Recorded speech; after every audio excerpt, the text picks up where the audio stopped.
Hello, my name is Jenny Pat, and you guys, welcome to my YouTube channel, Flowers by Jenna May. And if you're in the DIY flower designer community watching this, welcome to that. And if you're on YouTube and you haven't gotten into the DIY flower designer community, I will be putting that link below. Today I'm taking you along for doing some floral prep, okay? Floral prep is so big when we're doing flowers. How we care for them is going to make them last so much longer. So today I'm going to show you exactly how I keep flowers fresh and all of the things that I do to each flower that we've got here, okay? So most of these are pretty easy. They're going to get a lot of the same treatment, but there's some that are going to need special treatment, okay? So that's kind of something just to remember as you're either a DIY flower designer or maybe you're just new to the floral industry and you're learning how to keep those flowers fresh, okay? So that's what I'm gonna show you today. This is a floral designer, I'm gonna call it prep video, so you can kind of see a behind the scenes of what we do with flowers to get them to last a super long time. So I'm gonna start with greens because greens are super easy, right? This is pittosporum, you guys. So all I'm gonna do with pittosporum is I'm gonna take off some of the leaves that aren't looking fantastic. That's part of flower design. I'm gonna strip them down. Make sure there's going to be no leaves in the bucket, okay? Because you do not want leaves in the bucket to create bacteria in the water. So pittosporum is super easy, you guys. All we're going to do is give them a 45-degree angle cut on these things. They are a wooded stem.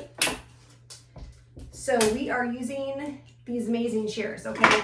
They're great for wooded stems. And we're just plopping them in water, okay? The water that I'm putting it in, I've got Crystal 3 in there. This is for foam and for vase, but I put it in my buckets to keep the flowers fresh as well. So just a capful goes into the bucket. Okay, the next thing we're gonna do is we've got this gorgeous chamomile. Look at how pretty that is. Isn't that so gorgeous? Chamomile is absolutely beautiful, but something you have to remember is these leaves right here get real icky.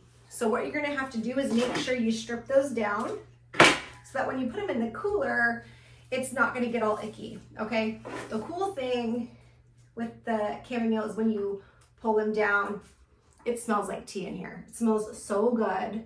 I love chamomile, it smells amazing. So just pull those leaves down and off. We really don't want those to get icky in the water, and even next to the other chamomile, it will make it get moldy and icky. So really it's one of those greens that you really have to be, or fillers you have to be careful with and making sure that you're keeping it looking fresh. And then I'll show you the other thing that I do with the chamomile to get them to freeze in this state. We are gonna use something called Clear Crowning Glory. It's a topical hydrator. It freezes the blooms in the state, and it'll probably get this stuff to last up to 2 weeks, maybe a little longer, okay? So Crowning Glory is a must-have if you're a DIY flower designer or maybe you are a florist and you're just starting out. I highly recommend Crowning Glory, okay? So you're gonna do that. Look at how pretty that is.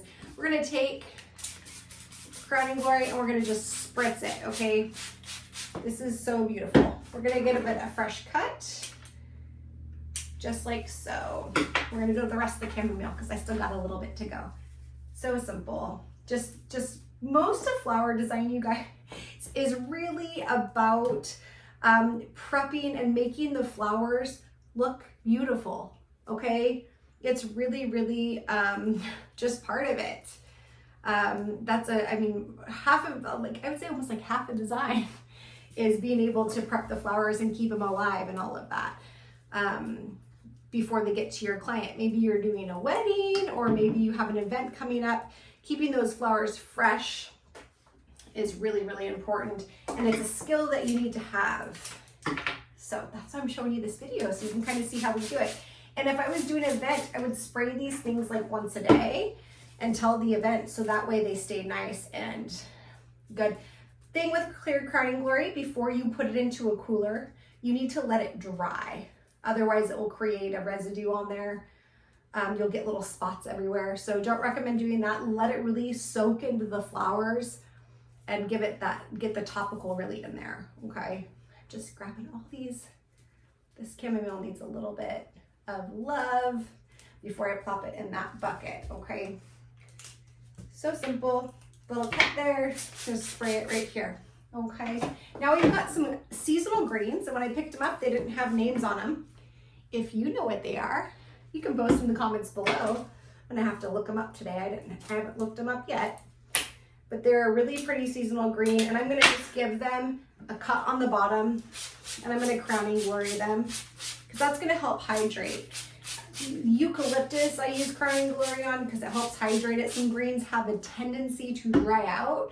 So that's what that crowning glory is gonna do. It's gonna help them not dry out.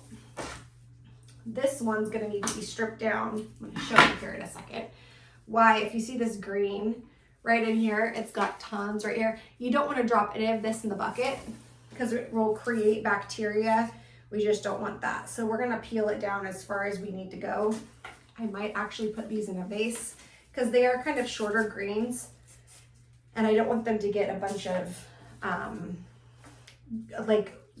stuff into the water that I think is going to be pretty clean. So these guys will probably get put by themselves, right?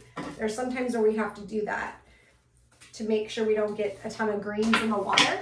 That's something you really want to keep in mind. Whether you're doing a vase arrangement or you're prepping for buckets, you really don't want greens in water. It's just my little tip. Creates bacteria. And then the flowers won't last as long. So I'm just cutting these guys. I'm gonna get a separate vase to put those in. I'm not gonna put those in my bucket here. Now we've got Billy Balls. These are one of my favorite. You guys, look how fun these are. These last so long, like 2 weeks, easily. They're amazing. So all I do is cut them at an angle, pop them in some water, and I'm going to crowning glory them, okay? I crowning glory everything, okay? Crowning glory is your best friend. Okay, the next thing we've got these, look at these mums, aren't those gorgeous? I love the green, so beautiful. We're gonna just peel it down and make sure we get all the greens off of it. Make sure it's all good. We're gonna crowning glory them and pop them in the bucket over here. So fun. These are gonna last about 2 weeks. These are a really long lasting flower and I love that.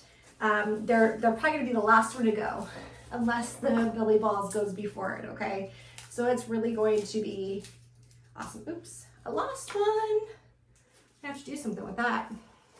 Gonna make a little something. So I'm just pulling those greens down, making sure that they're not gonna get in the water and create that bacteria, okay? What we're gonna do is we're going to just crowning glory them. Gonna give them all a little cut here. You could use, some people will use a floral knife. You could definitely use a floral knife. I really like my shears, you guys. You're gonna see, I mean, sometimes I'll design with a knife, but a lot of the time you're gonna see me with this. So we're just gonna put those here in the water. They've been crowning gloried and they're ready to go. The next one is we've got these gerbs. Aren't those beautiful? These are our showstopper for our arrangements. Look at how pretty. I love them. They're so gorgeous. Now, these gerbs are pretty sturdy. Sometimes you'll get gerbs in that are not very sturdy, but what I like to do with gerbs is I like to cut them at an angle like so. And then I like to use a product called Quick Dip, okay? What you're gonna do is you're gonna dip them in for a second. You're gonna pop them out, you're gonna put them in the bucket, okay? So it's just a dip and then a place in here. Okay, that's gonna just help. It's a hydrator. It's really awesome. Quick Dip's amazing. I love it for gerbs. It's really, really helpful, but it's a quick dip. You don't let them sit in there for a very long time, okay? Gerbs, sometimes you need to use a gerb straw or wire and tape. If you don't have a gerb straw, wire and tape's kind of an older school method, I would say. But I'm gonna tell you right now, gerbs with the Quick Dip and the Crowning Glory and then the Crystal 3 that I use in the vase and the buckets really hasn't needed it. I did a gorgeous arrangement for my mom and these gerbs lasted 2 weeks. So I'm hoping these gerbs will last 2 weeks as well with doing these treatments. I hope you have absolutely enjoyed this florist prep. In the next video, you'll get to see a very fun design come together with these beautiful flowers. I'm going to put all the links below. So if you want to know how you can get involved with me, you can see it there in the below. There's the DIY Flower Designer community, you guys. There's jennypatton.net. There's my personal Facebook profile. So there's lots of ways that you could get involved with me. Hope you're having a beautiful flowery day, and we'll see you in the next video.